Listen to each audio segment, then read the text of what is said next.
Assalamualaikum warahmatullahi wabarakatuh. Ikhwan akhwat rahimakumullah. Senang sekali hari ini kita dipertemukan dalam sepenggal acara yang bikin kita lebih sehat, dan juga mudah-mudahan kesehatan Islami ini membuat kita semakin sadar bahwa banyak hal bisa kita lakukan kalau kita mau untuk membuat diri kita menjadi lebih sehat dan kuat. Mudah-mudahan ya. Salam salawat tentu tidak lupa kita lantunkan untuk junjungan umat kekasih kita Muhammad Rasulullah Sallallahu Alaihi Wasallam. Semoga kelak kita dipertemukan dengan beliau di saat yang sangat kita rindukan di yaumil akhir. Seperti biasa, kalau untuk minggu-minggu di belakangan bulan, Kesehatan Islami menghadirkan RM Alfian, sosok yang berpengalaman lebih belasan tahun ya di dunia kesehatan. Tadi Ikhwan Akhwat, sebelum on air tadi kita ngobrol sedikit tentang lintah. Tapi bukan lintah darat sih. Oke, kita sapa beliau yang sudah ada di sana. Assalamualaikum warahmatullahi wabarakatuh. Waalaikumsalam warahmatullahi wabarakatuh. Sehat ya? Alhamdulillah. Nah, soal lintah nih, terapinya diapain kitanya sama si lintah itu? Dan persisnya gimana judulnya? Sebab pasti ada juga yang nanti kalau nyari di YouTube kan, yang judulnya apa gitu persisnya, terapi lintah untuk Penyakit stroke ya. Jadi penyakit stroke. ya, pas kemarin saya ngajar ada mahasiswa kan kita ada pengalaman lapangan praktek tuh. Jadi Aha. saya pengen tahu nih teman-teman yang praktis ini apa aja prakteknya. Ya dia nampilkan terapi lintah. Oh ya saya pikir udah dah saya lengkapin ya. Akhirnya saya Mhm. ini yang versi lengkapnya ya. Versi lengkap. Nah, jadi Ikhwan Akhwat, kita simak dengan telinga jiwa kita. Kalau perlu nyatet sedikit gitu, kira-kira apa yang perlu kita simpan dari bahasan terapi lintah untuk penyakit stroke bersama RM Alfian. Oh ya, sebelumnya mungkin perlu diinformasikan juga ya bahwa ada loh Rumah Sehat Alfian. Alamatnya di Jalan Ruyung Ruyung 7 Blok A20 di Pondok Kelapa Duren Sawit ya. Nanti di penghujung nomor teleponnya akan kami berikan. Siapa tahu Anda perlu untuk menanyakan sesuatu. Oke Bung Alfian, kita mulai dengan terapi lintah untuk penyakit stroke. Baik, terima kasih Bu Nuning dan operator. Assalamualaikum warahmatullahi wabarakatuh. Alhamdulillah Waalaikumsalam. wa ala alihi wasahbihi ajmain. Nama ba'du. Alhamdulillah, kita bertemu lagi ya di Sabtu ketiga ya. Nah, ini saya pengen bahas ya karena kemarin kebetulan saya semalam tuh ngajar mahasiswa. Nah, mahasiswa ini ada namanya pengenalan lapangan praktek ya. Nah, jadi saya pengen tahu teman-teman ini udah praktisi mereka. Mhm. Nah, praktisinya ada kemarin yang mereka praktek tentang hipnoterapi dengan cikung energi ya. Ada yang praktek dengan sports massage ya. Terus ada lagi yang apa ya saya lupa ya kemarin. Ada satu lagi saya lupa. Nah, terus ada lagi yang terapi lintah ini ya, terapi lintah. Oh, bagus juga ya dibikin tema untuk besok nih saya pikir gitu. Jadi Mhm. habis itu saya lengkapin ya, saya udah lengkapin baru kemarin bikinnya ya. Sama tadi pagi sambil nunggu pasien saya tambahin gitu kan. Nah, inilah akhirnya jadilah untuk hari ini. Jadi Oke. dan ini udah banyak ya saya gunakan terapi lintah ini memang untuk stroke ya di YouTube saya tuh ada pasien yang dia kursi roda ya 2 kali datang sudah bisa jalan. Tadi saya lupa tampilkan ya, tadi mestinya tampilkan YouTube-nya ya. Tapi bisa dilihat di YouTube saya ya. Nah ini terapi lintah untuk stroke. Nah ini jenis-jenis lintah ya. Ini ada gambar-gambar tentang lintah ya. Bukan lintah Mhm. darat ya kata Bu Nuning tadi. Nah, ini ada klasifikasinya ya, ada apa eh, jenisnya, genusnya ya, atau ada kingdomnya ya, kingdomnya ya, ordernya, familinya, genusnya ya. Ada orientalis, ada medicalis ya, ada verbana ya, ini lintah. Nah, ini lintah ini kalau dia menggigit dia segitiga seperti bentuk mercy ya, nah, seperti bentuk lambang Mercy ya. Nah, ini ada kepalanya yang untuk menghisap darah, memberikan enzim ya. Ada yang bagian belakangnya atau bokongnya itu dia cuma nempel ya. Tapi dia untuk melekatkan badannya ya. Mhm. Kepalanya ya, ada chambernya ya, ada rektum, ada anusnya ya, ada bagian dalam. Tapi kalau kita lintah ini kita balik ya, kan ini kan kayak apa, chamber panjang aja ya, Mhm. kayak bentuk apa tuh, eh, manjang ya. Nah ini kita balik ya, isinya nggak ada ya, kosong ya, isinya ada kosong ya, itu luar biasa Allah ciptakan ya. Nah, ini ada apa tadi klasifikasi dia ya, si Hydromedicalis ya. Nah, ini ada ternakan saya di atas ya, di lantai 3 ya, ini pakai chamber ya. Nah, ini biar Mhm. steril ya, ada yang untuk pembesaran, ada yang memang untuk terapi ya. Ini memang dibikin steril ya. Nah, kalau di luar negeri seperti ini ya, di botol-botolin ya, karena di luar negeri ini agak susah nyari lintah ya. Jadi dia bikin rak, dia botol-botolin seperti ini ya. Nah, dia kadang ada juga di luar negeri itu karena susah, jadi dimerekin ya. Misalnya pasiennya si A ya, nanti 3 bulan berikutnya dipakai lagi buat si A ya. Jadi dikuruskan, dia biasanya 3 bulan baru kosong ya. Kalau belum 3 bulan dia nggak kosong. Nah ini lintah ya, ini ada batu cadas ya. Dia senang di batu cadas, ada apa, airnya bening ya. Nah lintah ini bersih ya. Kalau dia ada zat, misalnya kita nemu lintah di rawa-rawa ya, nah Mhm. rawa itu airnya kotor ya, ada lintahnya, nggak apa-apa airnya diminum ya, tapi disaring dulu ya. Nah itu biasanya aman airnya. Tapi kalau dia nggak ada lintah, agak curiga ya, karena lintah itu kalau ada zat-zat tertentu dia nggak mau. Makanya kan lintah sekarang, kalau dulu itu kan di sawah banyak ya, petani itu suka digigit lintah ya. Nah Mhm. sekarang nggak ada, karena sudah menggunakan pestisida ya, jadi dia mati ya, dia nggak mau ada zat-zat, garam pun dia langsung lepas ya. Pokoknya zat-zat yang ini dia nggak mau ya, makanya lintah itu kalau menurut saya bersih ya. Nah, terus dia kalau ternak ya seperti ini ya, dia kepompong dulu ya, pompong ya. Nah, kepompong dia nanti ada di jerami-jerami ya, di tempat kering ya. Nah, nanti kalau sudah menetas dia isinya ada 7 sampai 8 ekor ya ini. Hmm. Ini. Nah, kalau luar negeri itu begini ya, dia dibikin pakai toples, dinamain ya, karena susah nyarinya ya. Dan jurnalnya banyak ya, karena kalau kita ilmiah harus kita tampilkan jurnal biasanya kan, kalau orang pendidikan ya, karena saya kaprodi kan, saya juga S2 Herbal Medical UI, jadi tahulah ya untuk steril ya, terus untuk jurnal ya, karena saya juga tenaga kesehatan ya. Nah, ini ada proses ya, proses dari terapi lintah ya. Nah, lintah itu sebelum dia menyedot, dia menempel di epidermis ya, lapisan kulit luar ya, di kapiler ya. Nah, dia memberikan enzim dulu sebelum dia menyedot darah ya. Nah, enzim itu buat apa? Nah, ini kepalanya. Kalau kepalanya itu kayak kuncup kayak gitu ya, dia mau Mhm. nyedot ya. Nah, dia ngasih enzim dulu ya sebelum menyedot ya. Nah, enzim itu buat apa? Supaya dia mempermudah minum ya, mengencerkan darah ya. Kalau dia belum encer masih ngasih terus, ngasih terus, ngasih seperti digigit semut ya, kalau kita lagi dia proses itu ya. Nanti kalau sudah lancar nggak terasa lagi ya, seperti gigit semutnya itu. Nah, nanti dia memasukkan enzim itu ya. Nah, darah di sekitar ini akan encer ya, darah sekitarnya akan encer ya, baru dia minum. Makanya kalau orang hematom ya, orang ada varises itu cepat banget ya, bersih dia langsung ya. Kenapa ya? Karena masuk enzimnya. Nah, enzimnya masuk itu nanti akan disedot dia. Ya, kalau kapiler kan nanti juga masuk pembuluh darah ya. Nah, sampai ke bawah-bawah ya. Karena ini terhubung semua ya, itu.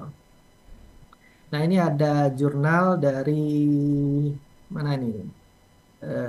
Elsevier ya, Elsevier, ini Amit Palsik ya, ini kecilan banget ya.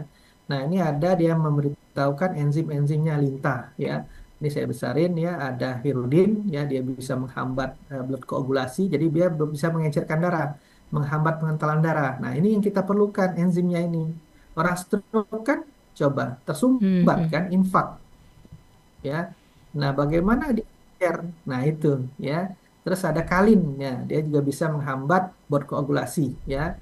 Sama dia mediator untuk platelet, ya. Jadi supaya dia bisa menghambat agregasi platelet. Jadi untuk dia mengental itu akan lebih lama, ya. Makanya kalau kita luka itu kan ada proses namanya wound healing, ya, proses luka, ya. Luka itu kita ketusuk benda tajam misalnya, tus, ya. Nanti berdarah dulu kan, berdarah, ya, ada platelet, ya, ada darah, ya. Nah, nanti ada platelet untuk mengeringkan dia, ya, untuk menutup dia, ada tromboksan, ya, untuk menutup Mhm. luka itu. Nah, di dalam tuh ada mediator mediator inflamasi, ya, seperti sel mas, ya, makrofag, ya, ke tempat darah itu semua untuk membunuh kuman yang masuk, ya. Nah, sedangkan si lintah ini memperlambat proses dari dia plateletnya. Jadi nggak belum belum bisa nutup, ya, dia ngencerin, ya. Nah, itu enzimnya kita perlu, ya, untuk ngencerin tadi, ya. Nah, terus dia ada untuk trombolitik, ya, sama, ya, histostasin, ya, untuk, nah, ini untuk neutropil, ya, untuk inflamasi berarti, nah, ini bledin, ya. Nah, bisa sebagai antiinflamatori dia, ya, kalau ada bengkak, osteoartritis, OA, GOUT, ya, asam urat, nah, bisa kita gunakan karena dia bisa menghambat apa proses dari inflamasi, pembengkakan, ya. Nah, proses inflamasi itu kan ada siklooksigenase 2, ya, prostaglandin, ya. Nah, dia bisa menghambat di situ. Jadi dia bisa menjadi untuk membantu OA, osteoartritis, ya, jurnal-jurnalnya banyak, ya. Nah, karena kan kadang-kadang kalau kita di dunia medis pasti orang senang ada jurnal, ya. Nah, saya juga diminta sebenarnya oleh prof saya di UI, ya, Prof Unim, ya, S3 di sana. Cuman kan di UI tahu sendiri, ya, banyak banyak apa parameter-parameternya. Nah, saya lagi nyari novelty-nya, ya. Pasti novelty-nya yang gampang, ya, itu. Nah, tapi kalau di Cina juga saya diminta, cuman itu full di sana tuh. Jadi ada beasiswa di Cina. Nah, saya tadi pengennya ke hipertensi, ya, atau kalau ke hewan saya coba ke hematomanya, hematomnya, ya. Jadi eh, hewan tuh kalau di UI saya pakai hewan pasti. Nah, kelinci, ya, karena kan lintah itu besar, kalau pakai tikus kan cepat habis Mhm. darahnya. Nah, itu saya buat hematom, ya. Jadi kita ambil darahnya kelinci, kita suntikan lagi, biasanya hematom dia. Nah, kita proses itu. Cuma pas saya lihat-lihat, wah, lumayan juga untuk mengecek labnya itu, ya. Nah, tapi kalau ke manusia, nah, mau saya coba tahun depan mungkinnya di Jiangxi, ya. Nanti university waktu saya ngambil kedokteran Tiongkok, ya. BMed saya di Jiangxi, ya. Mhm. Nah, ini ada apalagi nih, hyaluronase, ya, ini bisa increase viskositas, jadi bisa meningkatkan aliran darah, ya. Terus dia ada lagi tryptase inhibitor, ini untuk sel mas, ya, anti-inflammatory eglin, ya, sama, ya. Terus ada faktor XH inhibitor, inhibit activity coagulant bioformin, ya, ini untuk mengencerkan darah, ya. Ada komplement, ini sebagai apa nih, inhibitor komplement penambahan, ya. Terus apa lagi nih? Nah, ini karbondiol inhibitor ini bisa untuk melancarkan aliran darah nih, increase the flow of blood, ya. Jadi dia bisa meningkatkan aliran darah, ya, makanya dia lancar. Nah, ada lagi histamin, ya. Ini sebagai vasodilatasi, melebarkan pembuluh darah, ya. Orang stroke kan Mhm. menyempit pembuluh darahnya. Nah, dia bisa melebarkan pembuluh darah.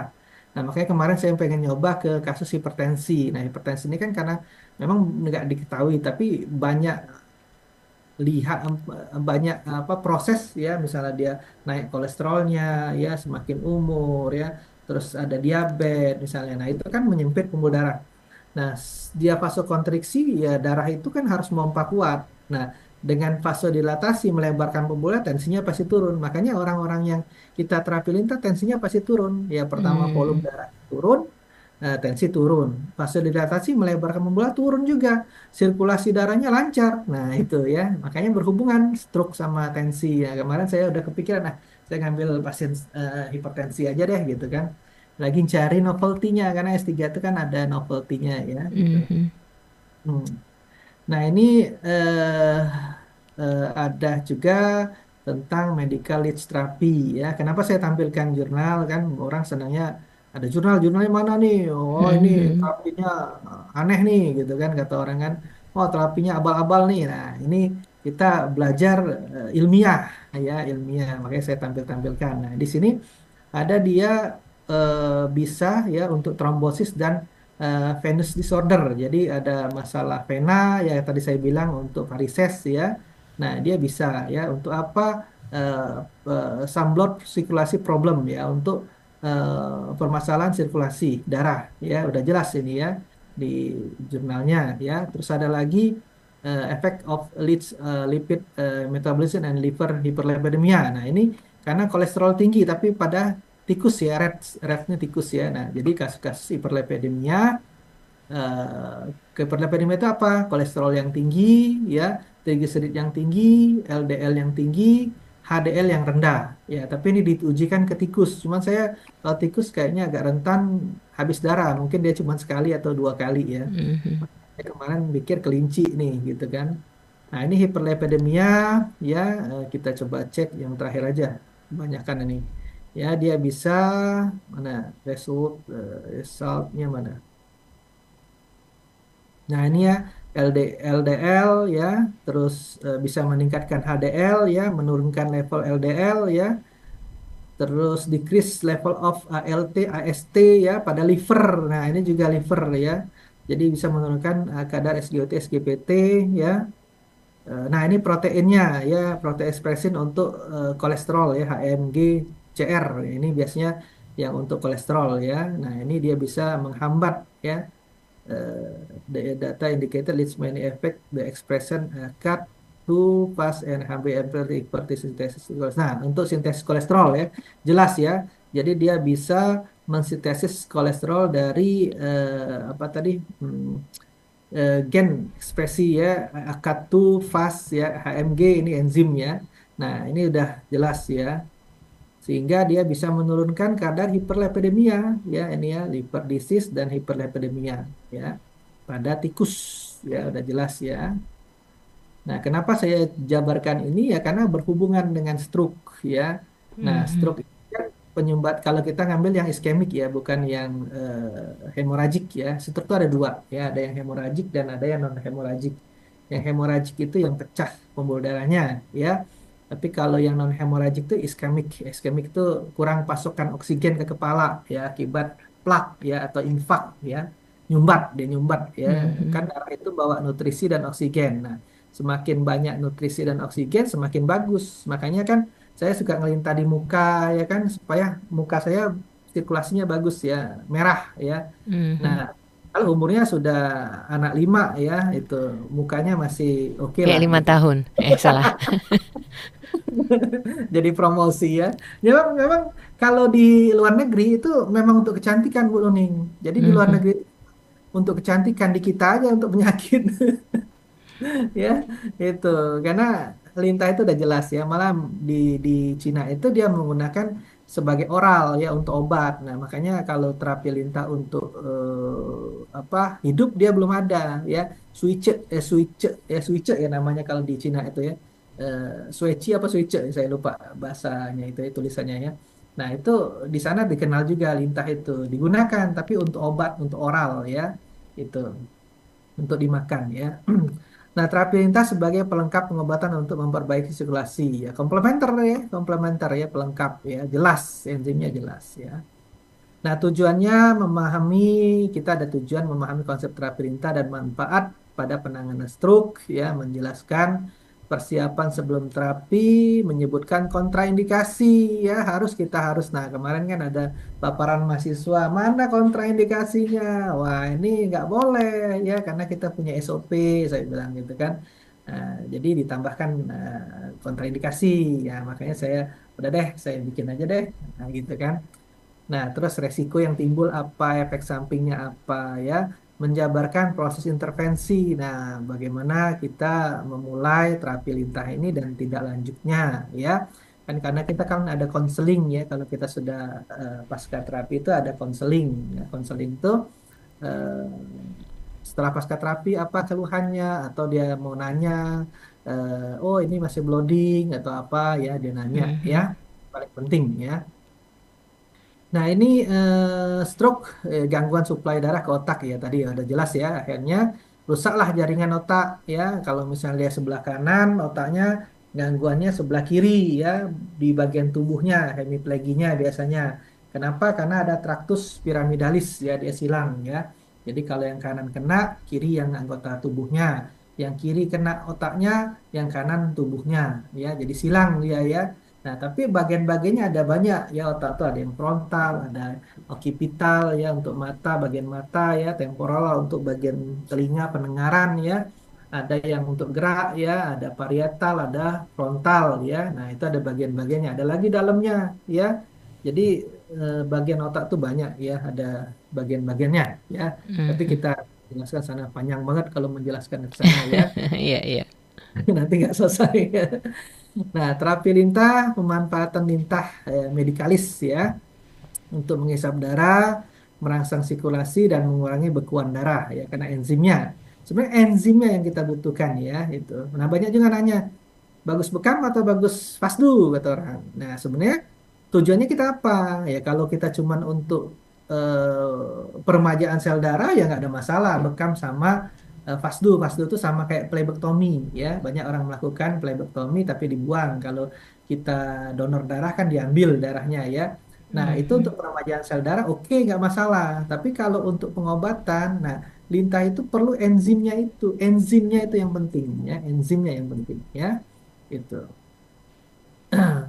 Herodoterapi, terapi menggunakan lintah medis ya. Ya, air lintah mengandung lebih dari ya banyak zat bioaktifnya. Cuman yang utama tadi yang tadi ya sudah digunakan dalam pengobatan tradisional di klinik modern. Iya, ya tradisional dan klinik modern ya udah lama ya.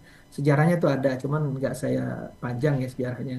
Nah tadi ada hirudin ya antikoagulan, ada eglin sama bledin antiinflamasi ya, ada kalin mencegah agregasi trombosit sehingga darahnya masih encer ya. Mhm. Kristal bisa mengurai bekuan darah ya. Nah, makanya kalau ada orang varises ya ada misalnya hematom. Nah, itu kan nah kemarin ada pasien saya anaknya apa kakinya ketabrak. Udah sebulan masih benjol, pakai sepatu aja Hmm. nggak bisa ya. Karena hematomnya itu di dalam. Nah, saya bilang kalau mau di medis tinggal di insisi, dikeluarin ya, saya bilang. Nggak mau dia. Pak Alfian kalau di black nanti kan cacat, ada Oh, jahitan. oh. Ya kan pasti kan kalau di black kan ada jahitan kan. Nah, ya udah kalau Bapak mau ya terapi lintah. Ya memang saya mau ke sini ke lintah, Pak. Kan sama soalnya kan. Nah, terapi lintah bisa, Pak. Ya, nah akhirnya berapa kali terapi ya sudah aman ya, udah ngempes ya. Ada foto-fotonya, cuman saya lupa majang ya foto-fotonya ya. Jadi sebelum dan sesudah ya. Kalau untuk penelitian bagus tuh sebenarnya. Ya, jadi kalau ada mahasiswa, saya suka sarankan ya untuk bikin penelitian pre and post saja ya, pre and post ya, pakai Bilikson ya. Nah, itu bisa ya. Nah, terus ya karena S1 kan nggak terlalu tinggi ya. Nah, itu sudah kempes dia udah bisa pakai sepatu ya. Nah, itu buktinya dia bisa menguraikan bekuan darah ya. Hyaluronidase ini mempercepat penetrasi ya untuk tujuannya ya, histamin, vasodilatasi. Nah, melebarkan pembuluh darah juga ya, udah jelas ya. Jadi ini apa ilmiah ya, ilmiah ya, tradisional dan modern ya itu. Nah, mekanisme kerjanya pada stroke ya mencegah bekuan darah. Ya, nah ini hubungannya ya. Kalau kita bikin skripsi atau bikin apa tuh jurnal ya, kita harus punya kerangka berpikirnya ya. Kenapa dia bisa ngobatin stroke? Apa hubungannya si lintah ini bisa bisa kesetuk? Nah, kalau orang ilmiah gitu nanyanya ya biasanya. Mhm. Nah, dia karena tadi enzimnya, enzim tadi bisa mencegah bekuan darah, ya. Dia bisa meningkatkan sirkulasi mikro, ya. Dia bisa mengurangi inflamasi dan edema, ya. Dia bisa efeknya neuropatik untuk saraf, ya. Dia bisa mendukung regenerasi saraf. Kenapa bisa regenerasi? Karena sirkulasi darahnya lancar. Darah itu bawa apa? Nutrisi dan oksigen, ya. Makanya orang stroke yang dia kursi roda bisa jalan. Nanti saya coba tampilkan di YouTube. Itu pun saya cari dulu, berarti. Tadi lupa saya nampilkan di YouTube-nya ya. Mhm. Indikasi terapi lintah pada, nah ini kita juga harus tahu indikasinya untuk apa aja terapi stroke ya, iskemik yang infak ya penyumbatan ya. Kalau yang apa hemoragik jangan ya, dia pasti koma ya, koma sudah dia blooding dipecah di kepala ya, ditambah lagi blooding ya, tambah lagi ngencer ya, nah neken nota ya nggak boleh ya. Jadi kita ambil yang iskemik yang memang infak ya, ringan ke sedang ya.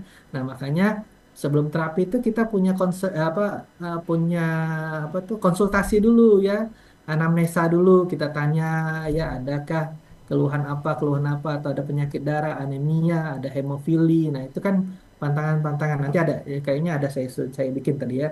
Nah, terus gangguan sirkulasi perifer pasca stroke ya, edema lokal atau hematom. Nah, tadi saya sebutkan sudah jelas ya, hematom dan edema lokal. Komplikasi trombosis vena ya, karena orang varises juga bisa ya. Nah, ini bisa Mhm. untuk pembicara. Udah jelas ya, kerangka berpikirnya udah jelas ya. Nah, ini kontraindikasi. Nah, jadi kita jangan cuma untuk indikasinya aja, tapi kita harus tahu juga kontraindikasi. Nah, kemarin paparan mahasiswa itu, waduh, ini kurang ya, nggak bisa ya. Kita harus tahu kontraindikasinya juga apa, jangan sembarangan ya. Itu. Nah, terapi lintah kita nggak boleh kalau ada orang yang hemofili ya. Hemofili ini kalau Hmm. dia nggak bisa berhenti-berhenti darahnya kan. Lintah itu ngencerin ya sudah, kolaps dia ya.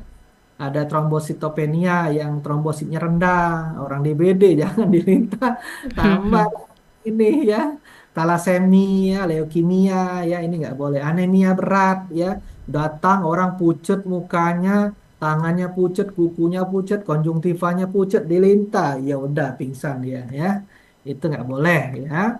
Alergi terhadap protein lintah, karena lintah ini gatel ya, kalau yang ada alergi jangan ya. Ada HIV ya, kanker aktif ya. Nah, kalau dia stadium-stadium lanjut jangan ya. Terus kehamilan ya, kehamilan. Makanya kalau kita ada pasien tuh kita jelaskan ya. Nah, begini begini begini. Nah, kalau pasiennya tetap meminta ya kita yang efektif ya, jangan terlalu banyak ya. Terus kehamilan ya, karena kan butuh nutrisi ya. Kadang orang hamil ini kan anemia ya, makanya dikasih zat besi ya, suka ya dikasih apa asam folat ya, untuk nambah darah ya. Nah, Hemobion atau merek-merek itu ya, itu. Nah, makanya kalau kita tambahin lintah ya tambah darahnya turun ya. Mhm. Luka terbuka atau infeksi. Nah, kita lihat dulu infeksinya apa. Kalau infeksinya abses masih bisa pakai lintah, malah sembuh dia ya. Tapi kalau dia infeksinya karena HbA1c gulanya tinggi di atas 8, jangan coba-coba ya. Lukanya tambah buka ya. Nah, terus ada bayi ya sampai 10 tahun atau belum mandiri ya. Karena kenapa? Nanti kan lintah ini kan luka terbuka. Kalau dia jorok, misalnya anak-anak kan suka jorok ya, apalagi bayi nggak bisa ngapa-ngapain ya. Nah, dia main pasir, main tanah. Nah, infeksi luka terbuka nanti infeksi sekundernya yang bermasalah. Nah, atau Mhm. dia belum mandiri, misalnya anak-anak maaf ABK ya, anak-anak kebutuhan khusus ya. Nah, dia kan nggak ngerti darah, dikopek-kopek dia ya, berdarah ya, itu nggak berhenti-berhenti darahnya ya. Gangguan fungsi ginjal. Nah, karena orang ginjal ini pasti HB-nya turun ya, HB-nya turun nggak boleh ya, atau kondisi tertentu lainnya ya. Oke. Nah, persiapan sebelum terapi. Nah, ini saya lebih lengkap ya. Tadi semalam mahasiswa kurang lengkap ya. Nah, pertama kita anamnesa dulu. Anamnesa itu kita bicara, konsultasi ya sama pasien. Nah, bisa anamnesa itu secara langsung ya, auto anamnesa atau secara tidak langsung. Kalau anamnesa misalnya pasiennya masih pelok, ya, Mhm.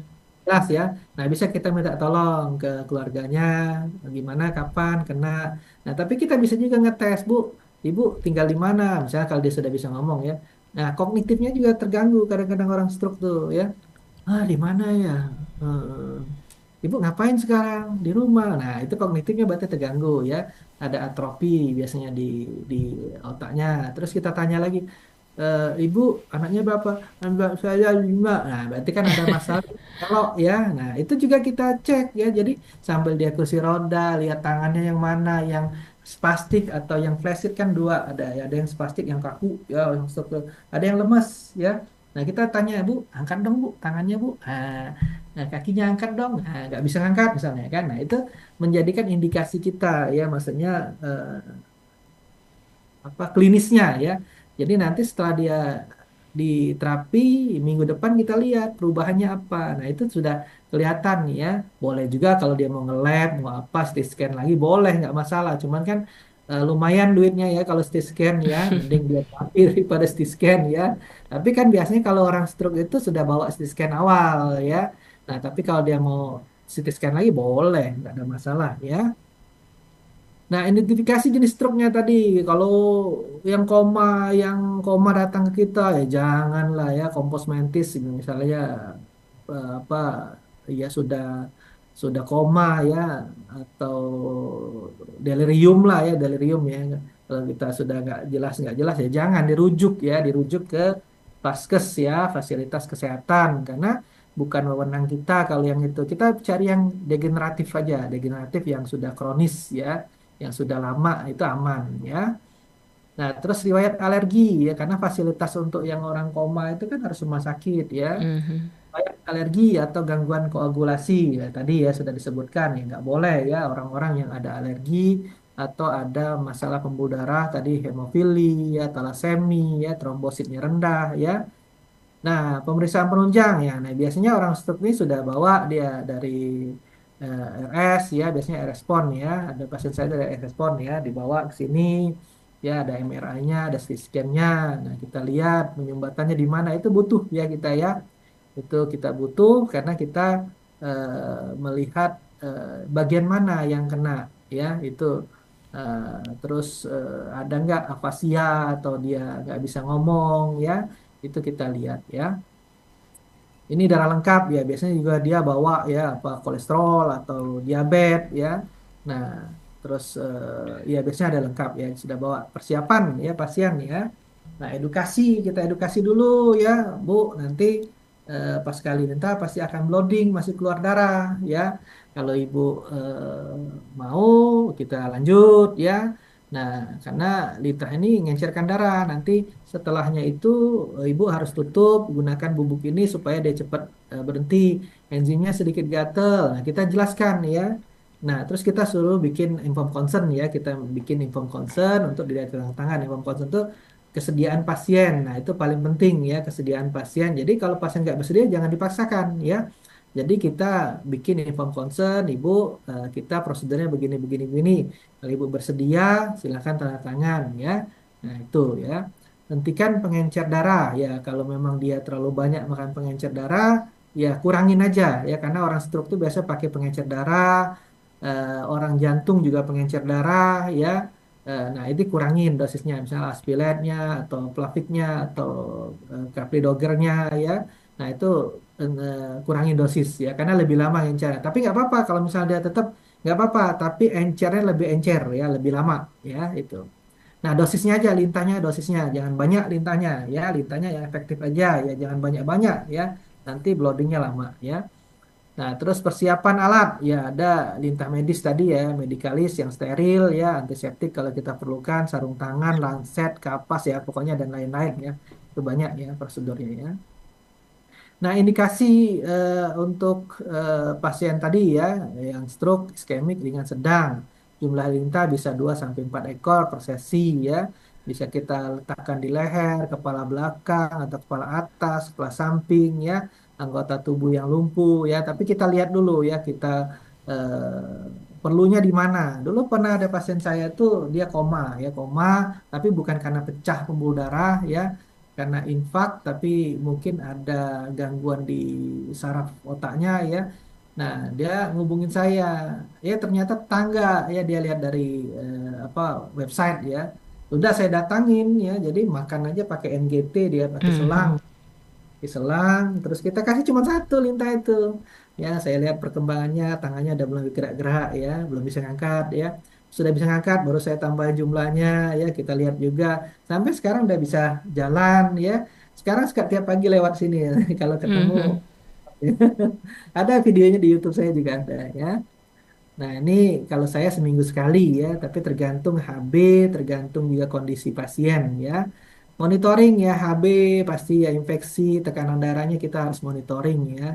Ada nggak infeksi pasca terapi ya, HB-nya turun nggak ya, tekanan darahnya bagaimana ya.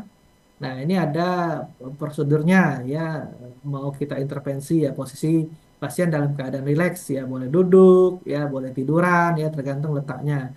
Bersihkan kulit pasien karena dia minyak wangi nggak mau ya, apalagi ada balsem ada apa, bersihkan pakai air ya. Kita bersihkan pakai alkohol ya nggak mau nempel ya. Ya, letakkan tinta di daerah target, durasinya 20 sampai 60 menit. Setelah pelepasan tekan dengan kaset steril ya, karena dia pasti akan blooding ya. Jadi makanya ditekan, Mhm. dikasih kasa, dikasih lakban, dikasih bubuknya ya, dikasih alkohol boleh ya. Nah, terus kita catat jumlah hinta atau reaksi pasien. Nah, ini kita harus prosedur-prosedur ini harus kita terapkan ya agar safety. Makanya saya suka ngajarin ke mahasiswa itu safety, etika safety, dua itu, etika safety yang saya utamakan. Kode etik kita ya. Safety, etika itu utama ya, karena safety pasien paling penting, etika juga paling penting ya. Oke, nah ini pemantauan tanda-tanda vital ya, reaksi lokal inflamasinya ya, tanda-tanda shock atau alergi kita lihat ya, warna kulit sekitar area terapi ya. Nah, ini pemantauan ya. Pasca terapi ya, perawatan luka, bersihkan luka gigitan. Nah, ini kita jelaskan ke pasien ya. Kita jelaskan karena kan nanti kan dia di rumah ya. Bersihkan luka gigitan dengan kaset steril. Misalnya kalau masih blooding ya, kasih bubuk ya, bubuk pengganti darahnya. Ganti ya kalau misalnya udah penuh ya. Pemantauan efek samping pendarahannya ya. Nah, kadang ada yang lebih dari 12 jam, besoknya udah berhenti ya. Nah, itu harus kita edukasi. Kadang ada pasien yang cemasan ya, ada pasien juga yang parno ya, misalnya Mhm.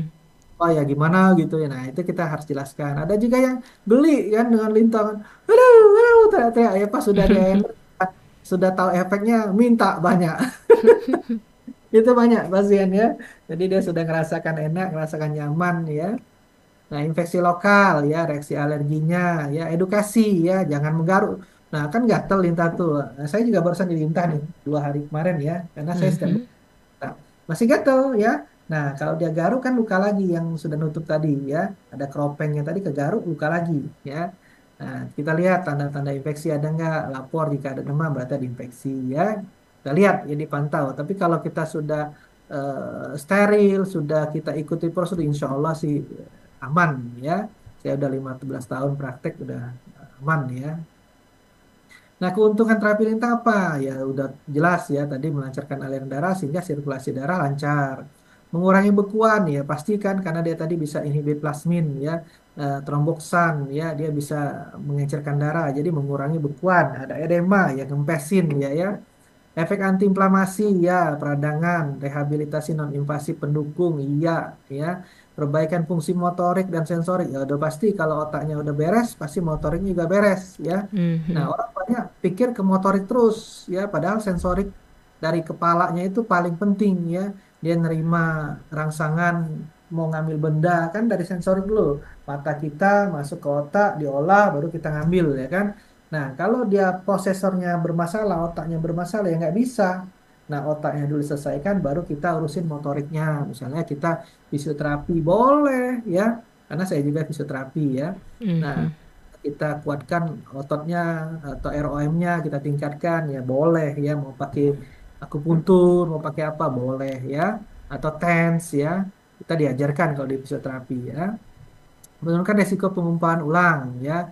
Ya, kita kasih tahu nih ya, jangan sampai dia kena ulang lagi, stroke lagi ya. Nah, tapi dia bisa resiko pengumpalan ulang itu bisa di terapi lintah ya. Nah, dukungan terhadap fisioterapi pasca stroke. Nah, ini didukung ya.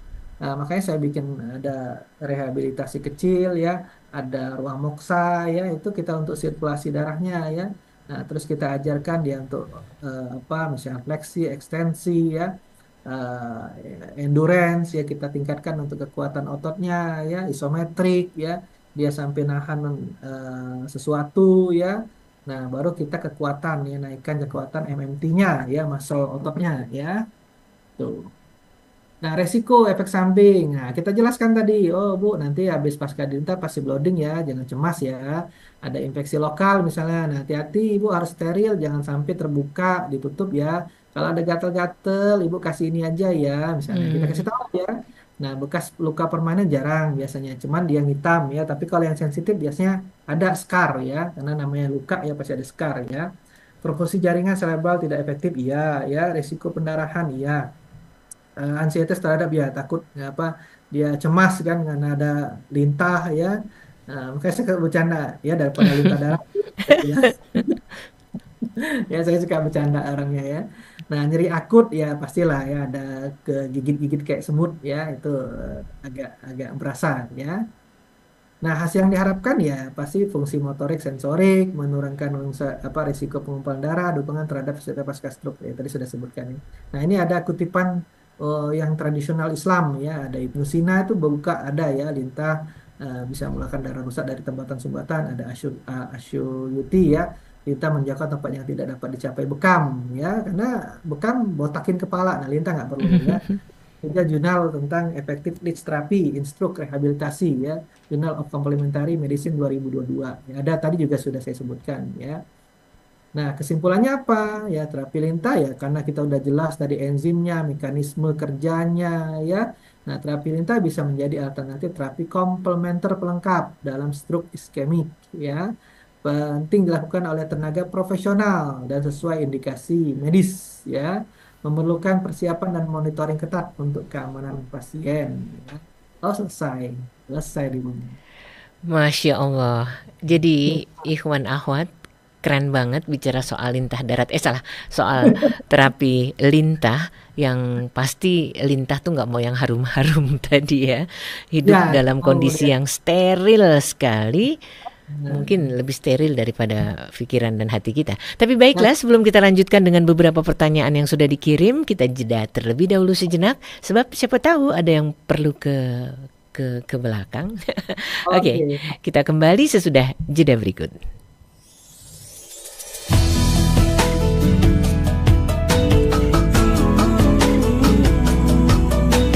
Brasil TV.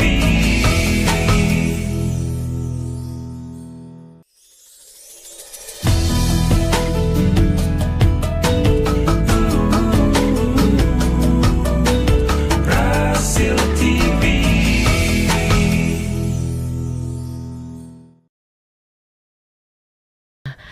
Radio Silaturahim di acara yang bicara soal kesehatan Islami ini bersama Bung RM Alfian, Herbal Medik UI yang memang pengalaman pengetahuannya luar biasa sekali. Kita boleh langsung ke pertanyaan ya? Boleh, boleh, boleh nih. Ini saya Oke. sambil ngambil video. Nah, silakan, nggak apa-apa. Video. Ini pertanyaannya yang pertama kali muncul, jadi meskipun bisa jadi di luar soal lintah darat, salah, di soal lintah. Ibu Maria bertanya, Assalamualaikum Mas Alfian. Tergantung. Kalau kaki kiri sakit banget dari paha sampai ke bawah itu, herbalnya apa dong? Terima kasih. Iya, Ini sakit dari paha ke sampai bawah. ke bawah. Mungkin ada saraf kejepit kemungkinan itu. Sebelah ya, sebelah apa Mm-mm. dua. Biasanya kalau yang Yang besar, dia sakit dari bokong sampai ke kaki bawah. kiri ini cuman. Nah, itu biasanya ada kejepit di bagian lumbalnya. Nah, itu harus Mhm. kan biasanya posisinya ya kita benarkan posisinya, kita traction ya namanya ya kita traksi, kita renggangkan mana posisi yang salah kita benarkan. Nah, biasanya itu saraf kejepit ya. Biasanya ya karena saya sudah praktek 15 tahun. Ya kalau herbal-herbalnya ya paling untuk misalnya antiinflamasi, misalnya jahe ya tambahin kunyit kalau ada jahe ya, ada jahe, ada kunyit ya. Terus bisa Mhm. cengkeh ya, adas ya, serai ya, terus apalagi ya kelor ya. Nah, itu bisa untuk anti inflamasi ya. Cuman ya posisi tetap harus kita benarkan karena kalau dia herbal doang ya untuk bantu apa persendian. Nah, tapi posisinya tidak benar ya sama aja. Ya, Mhm. harus kita benarkan tetap ya posisinya. Karena itu biasanya nyangkut ya, dia neken saraf ya.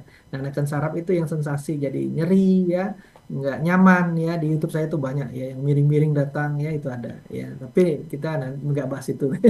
Tapi nggak apa-apa ya. Nggak masalah kalau di luar tema ya. Oke, ada lagi? Dari Bung Abror di Depok. Untuk yang sedang terapi lintah nih, apakah obat-obatan dari dokter, terutama pengencer darah, antiplatelet harus dihentikan dulu atau tidak? Terima kasih. Ya, Ntar dulu ada satu lagi nih di bawahnya nih. Nah, untuk tema yang sedang dibicarakan ini nih, ada nggak sih jurnalnya atau bukunya? Mau dong. Ditunggu ya. pasti ada nanti. Oke, silakan. Ya, jadi tadi sudah dijelaskan ya, pasti orang stroke itu pasti makan obat-obat pengencer ya. Orang jantung pun pasti makan obat pengencer ya, ada clopidogrel, ada Aspilet ya, ada Plavix, apa ya, jual golongan pengencer darah ya. Nah, Mhm. pasti dia akan mengencerkan darah ya. Tujuannya apa? Ya pasti untuk mengencerkan darah ya kalau di orang stroke itu karena dia kan nyumbat ya. Tapi nggak ada masalah sebenarnya ya, orang datang ke sini pasti makan pengencer. Nah, kalau memang kita perlu misalnya lintanya banyak, ya kita kurangin dosis pengencernya. Atau kita dosis lintanya yang kita kurangin ya. Makanya kita lihat pasien datang itu ya kondisinya ya, butuh berapa yang kita butuhkan ya, tidak sembarangan ya, ukuran lintahnya ya, jumlah lintahnya. Nah, itu nggak sembarangan ya. Jadi nggak ada masalah sebenarnya ya, aman-aman aja. Tapi kita edukasi ya, kecuali ada penyakit darah tadi ya, itu nggak boleh. Nah, untuk jurnal banyak banget, buka aja Leeds terapi ya atau hirudoterapi ya, di Google ya. Sekarang kan Mbah Google lebih canggih ya. Nah, aja itu banyak banget ya. Tapi kalau untuk buku saya belum bikin ya. Untuk lintas saya lagi bikin tuina aja, belum belum selesai-selesai. Ada aja kerjaannya. Baru 100 halaman ya. Itu. Nah, itu tuina, saya lagi bikin tuina ya. Kalau terapi lintas udah banyak sih. Buka jurnalnya aja banyak kok. Ya, itu. Oke, ada lagi? Oke, Ibu Nani. Usia saya 81 tahun nih. Didiagnosa diduga silencer stroke, very Oke, small blockage in brain. Dan oke. sekarang masih menunggu MRI. Pertanyaannya adalah, apakah bekam di kepala itu bisa jadi salah satu solusi atau mohon masukannya? Iya. Nah, tadi kan kita sudah informasikan bekam, fasdu ya dengan lintah. Mhm. Apa perbedaannya? Nah, lintah itu punya enzim ya. Kalau bekam itu kan dia mengeluarkan darah ya. Fasdu juga mengeluarkan darah. Untuk peramajaan sel darah boleh ya. Nah, tapi kalau kasus orang stroke kita butuh enzim lintah itu, enzimnya. Kalau di bekam nggak ada, di fasdu nggak ada. Nah, Dan itu gitu nggak perlu dibotakin kan? nggak perlu Kalau nggak. dibotakin, bener ya. Nggak perlu dibotakin ya. Lintah bisa di lidah. Alat bekam di lidah bisa nggak? Nggak bisa. Jadi ada yang bisa kita lakukan dengan bekam, ada yang bisa kita lakukan dengan lintah. Yang mana efektivitasnya? Ya, kalau saya senang lintah karena lintah itu disposable ya. Kita pakai ya sudah, kita bunuh ya. Nah, karena apa, tidak perlu kita cuci-cuci lagi, kita disposable ya, lebih lebih simpel dan steril jadinya ya. Nah, terus enzimnya tadi yang paling penting, enzimnya yang kita butuhkan ya. Jadi sudah jelas lah kalau untuk stroke ya, untuk jantung ya, untuk varises ya, itu udah jelas banget ya. Abses, nanah ya, itu bisa ya dengan lintah. Oke? Oke, Ibu Nani sudah sampai 81 tahun, Masya Allah, Alhamdulillah ya. Mudah-mudahan gangguan yang sekarang ke kesehatan ini juga bisa segera diatasi. Oke, Bung Alfian, kita lanjut ke pertanyaan berikutnya dari Pak Arwin. Terima kasih banyak untuk info kesehatannya tentang terapi lintah. Semoga Pak Alfian dan pejuang dakwah semuanya dilindungi Allah. Amin, amin. Saya ingin bertanya nih, meskipun di luar tema, mudah-mudahan boleh ya. Apakah ada obat herbal untuk menurunkan kreatin yang tinggi? Sebagai keterangan tambahan nih, di 15 Februari kemarin saya melaksanakan operasi terbuka batu ginjal dan setiap periksa laboratorium hasil kreatinnya selalu di atas 2. Terima kasih. Iya. Ya, jadi batu ginjal itu akibatnya dari asam urat yang tinggi biasanya ya. Jadilah batu ginjal ya. Kalau batu empedu dari kolesterol yang tinggi jadi batu empedu ya. Nah, kalau batu intan, batu permata enak itu ya, tapi jangan ya. Ya, jadi Bapak harus pantangin makan, ya makannya itu dipantangin, apalagi sudah dikeluarkan batunya, ya pasti keganggu, kegesek-gesek, ya. Jadi ginjal itu kan filterisasi kita terakhir. Ada batu, dia gesek-gesek kan, gesek-gesek, nah itu membuat luka, membuat gangguan fungsi ginjalnya, ya GFR-nya bisa turun, ya glomerulusnya bisa turun, kreatinnya bisa naik, ya terus uriumnya bisa naik, ya. Nah, karena apa? Karena ada pasir tadi, ya, atau jadi batu, ya. Nah, pertama pantangan dulu makan, ya. Makanannya jangan 4 sehat 5 sembarangan, ya. Jadi hindarin yang hijau-hijau, yang boleh timun, tomat, wortel, labu siam, brokoli, sawi putih, oyong. Ikan air laut, ikan air tawar itu boleh semua kecuali lele, ya. Ikan air laut yang hanya boleh itu tenggiri sama salmon, ya. Yang lain Mahal tuh. ya, yang lain kena. Kalau nggak ikan air tawar, ya, gitu. Nah, terus yang menaikkan cepet, ya kayak melinjo, ya emping, gitu ya. Terus jeruan-jeruan, nah itu hindarin. Nah, itu pertama. Yang kedua, nah baru kita obatin si ginjalnya. Nah, pakai herbal biasanya saya untuk menyehatkan ginjal. Ya, banyak pasien saya yang mau cuci darah nggak jadi, ya asal ginjalnya tidak menciut, ya. Nah, kreatin ureumnya ada tuh lab-lab saya banyak ya yang turun, ya kreatin ureum, karena pasien saya banyak memang sudah yang eh, menggunakan lab. Jadi mereka enak kita, ya. Udah Bapak cek lagi lab sebulan atau 2 bulan, kita lihat ya fungsi ginjalnya. Nah, kemarin barusan pasien saya dari berapa ya? 1,4 ya, sudah 1,17 ya. Udah ngirim saya tuh hasil labnya, ya. Jadi lumayan kan 1,4 jadi 1,17 kreatin turun, ya. Tapi pola-polanya tuh saya kasih tahu, terus jangan protein tinggi juga, karena kalau protein tinggi berat di ginjal, ya. Nah, itu akan naik juga, ya. Jadi memang harus ada informasi yang jelas, ya. Kalau memang nanti ke klinik, nanti saya jelaskan lebih detail, ya itu. Oke. Oke, jadi ginjal menciut, bukan cuma hati yang menciut ya. Ginjal juga bisa menciut. Oke, kita lanjut kembali ke pertanyaan dari tunggu sebentar. Dari Mbak Asy Fitri ya. Assalamualaikum.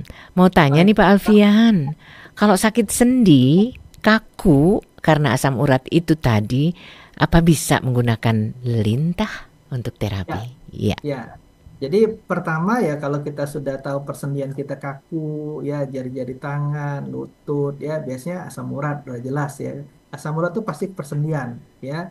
Nah, dia bikin purin, ya, bikin kristal, ya, Mhm. di akhirnya bengkak, ya, jadi topi, ya, jadi apa? Keras, ya. Nah, sebenarnya sebelum dia jadi itu kita lintah bisa, ya, nanti di sedotnya si purin tadi, ya. Nah, si lintah juga sebagai antiinflamasi kan udah jelas tadi kan, si lintah bisa sebagai antiinflamasi. Nah, nanti kita kasih herbal juga untuk menghambat santin oksidase, karena proses dari pembentukan purin pirimidin itu santin oksidase. Nah, herbal-herbal banyak yang bisa menghambat santin oksidase, ya. Nah, banyak orang bilang, oh herbal bahaya. Siapa bilang, ya? Tante saya dokter spesialis penyakit dalam, ngambil S3-nya, dia ngambil herbal, minyak zaitun, ya. Hmm. Ya, jadi paradigma-paradigma yang ya mungkin oknum, ya, mengandung BKO, herbal ditambahin BKO, bahan kimia obat, ditambahin dexamethasone, ya, langsung cespleng, sakitnya hilang, ya wajar, obat dewa, ya kan, akhirnya Moonface, ya. Nah, itu banyak, ya. Tapi kalau yang benar-benar sih enggak sih. Herbal tuh pelan sifatnya, nggak mungkin dia bisa mengalahkan anti nyeri medis, ya. Nah, cuman kita bisa mekanismenya, oh dia ini bakal jadi purin, ya. Di mana penghambatannya santin oksidase, ya kayak tempuyung, ya, secang, Mhm. itu bisa dia menghambat santin oksidase. Jadi tidak terjadi purin, ya, tidak terjadi asam urat. Tapi ya makanan juga jangan 4 sehat 5 sembarangan. Udah diterapi lintah, dikasih herbal sembuh, makan lagi. Wah, ada buka bengkelnya kan. Ada itu pasien saya. Akhirnya datang lagi. Ya capek juga kan, lama-lama dol juga kan. Ya memang buatan Allah bukan buatan orang, ya. Ya, lama ya, tapi ya nggak bisa Mhm. gitu, ya. Oke, lanjut ke Ibu Tri Muhsin. Assalamualaikum. Waalaikumsalam warahmatullahi wabarakatuh. Mau tanya dong, apakah ada obat herbal untuk gangguan mata atau gangguan pada mata? Iya. Mata pencarian. Kalau itu lain lagi. Nah, ini. Jadi mata ini kan banyak ya, gangguan Mm-mm. mata seperti apa saya belum tahu ya. Bisa glaukoma ya, bisa infeksi mata ya, atau minus atau plus ya, atau apalagi ya banyaklah gangguan mata banyak ya. Iya, kalau Nah, bisa di penjelasan lanjutannya dikirim, jadi jawabannya kalau lebih untuk spesifik. nutrisi doang ya banyak ya untuk mata ya, misalnya Mhm. wortel itu untuk mata, blueberry untuk mata ya, pegagan juga bisa untuk saraf mata ya. Itu banyak kalau untuk mata ya. Kalau mata pencarian tadi beda ya itu. Nah, kalau glaukoma saya gunakan terapi lintah ya. Karena glaukoma itu tekanan bola mata yang tinggi. Nah, saya juga pernah glaukoma ya. Tekanan bola mata saya itu sampai 25 waktu itu ya. Nah, akhirnya ya kan biasa di medis dikasih obat ya namanya timol ya. Nah, tapi saya nggak mau. Ya udah akhirnya saya coba terapi lintah ternyata turun ya. Saya cek sendiri, dihembuskan ya, cus ya, ternyata turun ya. Dan nggak pernah sakit lagi ya. Makanya saya sering terapi lintah di alis ya. Efeknya jadi malah muka saya jadi lebih merah. Efeknya jadi bagus. Padahal buat mata waktu itu. Buat glaukoma ya. Gitu. Jadi catatannya Ikhwan Ahwat, kalau mau glowing dan wajahnya memerah, silahkan terapi lintah di alis gitu ya. Ya, Oke. karena kan di atas kan bebekas Bu Nini. Jadi kan bisa. Kalau di muka kan ya takutnya ada bekas ya. Kalau yang di BBV sih nggak bekas hilang ya. Nah saya suka Mhm, di alis. Karena kan alis kan nggak samar ya. Gitu. mhm. Efeknya malah Baiklah. lain. Tambahan. Ini pertanyaan umum nih. Mungkin yang lain juga dengar bisa ikutan. Boleh punya gambaran nggak terapi lintahnya untuk kecantikan itu kitanya diapain? Oh, oh. Nah, ini mau cantik ya. Sebenarnya untuk kecantikan tuh banyak ya. Akupuntur pun untuk kecantikan bisa karena dia narik ya. Nah, itu kita tarik ya. Nah, tapi kalau untuk sirkulasi darah ya kan darah itu bawa nutrisi dan oksigen. Nah, itu Mhm, bisa kita ya, tapi dikasih di alis-alis ya, di jambak ini jambak di samping-samping ya, atau di kepala dikit ya, di titik apa tuh bladder ya kalau nggak salah di atas ini ya. Nah, itu bisa kita kasih ya. Nah, yang memang tidak mempengaruhi estetik ya maksudnya ya.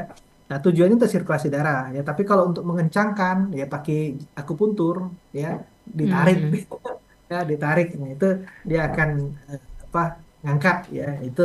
Nah, makanya dia keperluannya apa ya, kalau sirkulasi darah lintah, kalau cuma untuk narik naik ke atas ya pakai itu akupuntur ya. Itu sama kayak orang belpasi kan, belpasi itu kan merot ya, karena Mhm. saraf eh, tujuhnya ya, nervousnya itu kena kena masalah ya. Nah dia pasti mencong, belpasi itu gini, tarik. Mhm. Nah itu kita pakai akupuntur ya sama terapi lintah, cepet dia ya. Ada di YouTube saya tuh ada yang pasien belpasi ya. Gitu. Mhm.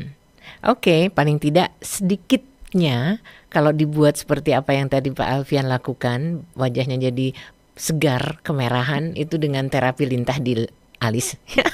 Oke, lanjut kembali ke pertanyaan berikutnya. Ini dari Bung John. Oh, bukan, yang ini dari Bekasi, dari Pak Samit nih. Pak Ya. Alfian, obat pengencer darah itu efek sampingnya apa ya? Katanya bisa bikin pikun. Apa benar? Iya. Ya, kalau mau cari efek samping dari obat medis banyak, buka aja Google ya, karena ya Mhm. bebas menjabarkannya.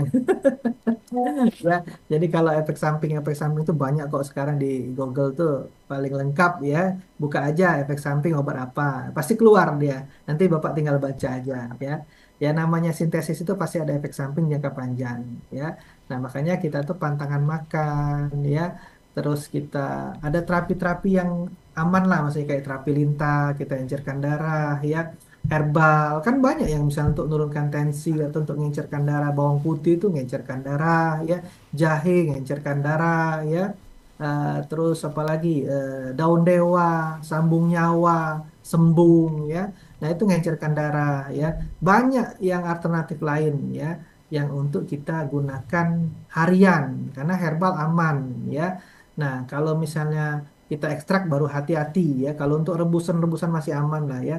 Nah, apalagi di Indonesia ini kan nggak boleh kita menggunakan herbal-herbal yang toksisitas. Nggak kayak di Cina. Di Cina itu herbal yang beracun dipakai, ya. Mhm. Yang ular dipakai, kecoa, lipan dipakai semua karena mereka boleh regulasi mereka. Nah, kalau kita di Indonesia nggak boleh yang berbahaya tuh, kecubung ya, tapak darah ya, apalagi.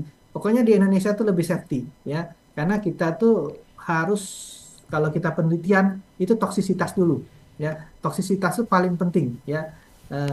Herbal ini membahayakan nggak? Ya bukan efikasi dulu ya, bukan manfaat dulu, toksisitasnya dulu ya.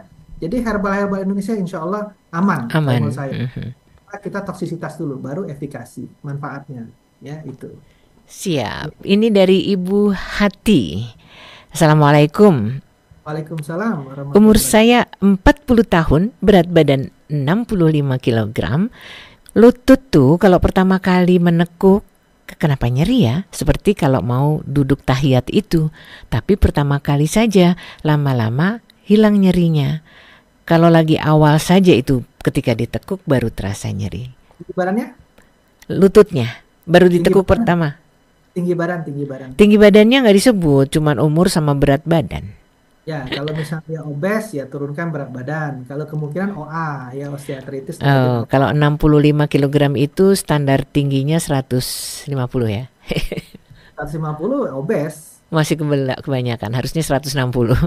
Oke. Ya, 160, 165 ya. Jadi Pertanyaannya ini kenapa ya kira-kira kok nyeri ya, begitu? ya. Jadi kemungkinan OA kalau menurut saya lututnya ya. Mhm. Apalagi perempuan udah umur 40 ya. Nah, itu sudah mulai oli-olinya udah kurang lah ya. Atau lagi kalau dia berat badannya. Memang kalau OA itu biasanya umur-umur 55, 60 ke atas ya perempuan ya. Karena Mhm. perempuan ada menopause ya. Nah, OA itu ada grade-grade-nya ya. OA grade pertama itu ya baru grade awal ya kayak tadi ya. Dia jalan sudah enak, berapa setengah jam udah enak, tapi di awal dia nekuk atau bangun tidur nggak enak ya, itu biasanya grade awal ya. Kekakuan sendi ya. Nah terus grade kedua dia nempel ya, nempel sudah kegesek ya, sendi sama sendi itu ada bantalannya kegesek, ada kapur biasanya sudah ya. Grade ketiga dia sudah lebih nempel lagi, kapurnya udah banyak ya. Grade keempat ngelok, ngunci, biasanya yang ngunci ya, nggak bisa nekuk, bunyi krepitasi, bengkak ya. Nah, kalau menurut saya itu grade OA awal ya. Jadi caranya apa? Ya kalau berat badan turunkan berat badan ya. Kedua, traksi atau senam untuk lutut. Ada di YouTube saya itu ada senam untuk lutut ya. Nah, supaya apa? Supaya dia agak renggang ya, agak renggang terus Mhm. tidak keganggu, tidak kegesek ya. Nanti akan enak ya. Kalau di sini kita renggangkan, kita retraksi, kita jarum akupuntur, kita kasih herbal, biasanya sudah aman ya. Itu. Oke. Oke, berikut ini dari Bung Abror, untuk pengobatan dan perawatan setiap berapa harikah atau berapa bulankah terapi lintah dilakukan? Ya. Terus berapa biayanya ya sekali datang? Jadi kalau terapi lintah itu kalau kita ada keluhan seminggu sekali ya. Tapi kalau kita nggak ada keluhan sebulan sekali, kayak saya nih kan nggak ada keluhan ya. Untuk melancarkan aliran darah aja sebulan sekali cukup ya. Tapi kalau ada keluhan seminggu sekali. Supaya apa? Yang tadi kental ya jadi encer ya. Jadi terus saja jadi plaknya hilang ya. Nah kalau kita nggak ada keluhan ya sebulan sekali ya. Kalau masalah harga nanti WA aja ya itu. Tapi sudah ada standar kok, ada tab apa, ada di program, di tab ya langsung, jadi ya standar, sudah standar ya harga, bukan harga oh sekian sekian, enggak ya. Oke. Oke. Berikut ini dari Pak Dalhar. Assalamualaikum, saya pasca Ah, stroke. Tapi kalau asar tuh sering punggung dan betis panas kayak luka bakar. Oh, obat herbalnya apa ya Pak Alfian? ya ya karena udah jelas kan tadi kan stroke itu kan mengganggu perifer juga ya, Aha. makanya suka panas, suka nyeri ya. Nah karena ada gangguan saraf ya, gangguan saraf ya. Nah, kalau untuk saraf ya, kalau herbal ya, kan yang nanya herbal ya. Kalau untuk terapi ya biasanya saya gunakan lintah, akupuntur ya. Tapi kalau untuk herbal ya, herbal ke saraf tuh daun dewa ya, pegagan ya. Bawang putih boleh lah untuk melancarkan aliran darah. Tapi kalau ada asma, ada lambung, ada emah ya, bawang putih nggak boleh ya, perih ya. Terus yang alergi bau badan, bawang putih itu suka bau badan ya. Nah, Mhm. jahe boleh, tambahin kunyit karena jahe itu perih di lambung ya, tambahin kunyit ya. Nah, itu bisa untuk ke saraf ya. Nah, tapi juga bisa Bapak latih apa yang tadi sensasinya kayak kebakar itu, coba dioles-oles apa dilap-lap dengan kain ya. Nah, mungkin ada saraf yang keganggu di situ lokal ya, walaupun dari kepala ya. Nah, itu dilatih-latih ya, dikasih apa lap kasar halus ya itu. Ya, mudah-mudahan ada perubahan ya Pak ya. Tapi biasanya saya gunakan ini tadi ya kalau untuk terapinya. Ya. Oke. Ini pertanyaan dari Butri. Suami saya itu retinanya sudah tidak bagus. Bisa nggak sih diterapi lintah? Kalau retina itu kan gangguan matanya ya. Jadi Mm-mm. kalau sudah keganggu sih agak susah ya. Tapi kalau dia masalah pembuluh darah, ya kayak tadi glaukoma kan tekanan bola mata ya. Nah biasanya kan kalau di medis kan ditoreh kan. Nah itu dengan lintah dia turun ya. Tapi kalau Mhm. rusak ya menurut saya agak sulit ya. Tapi kalau mau ikhtiar ya kita coba ya.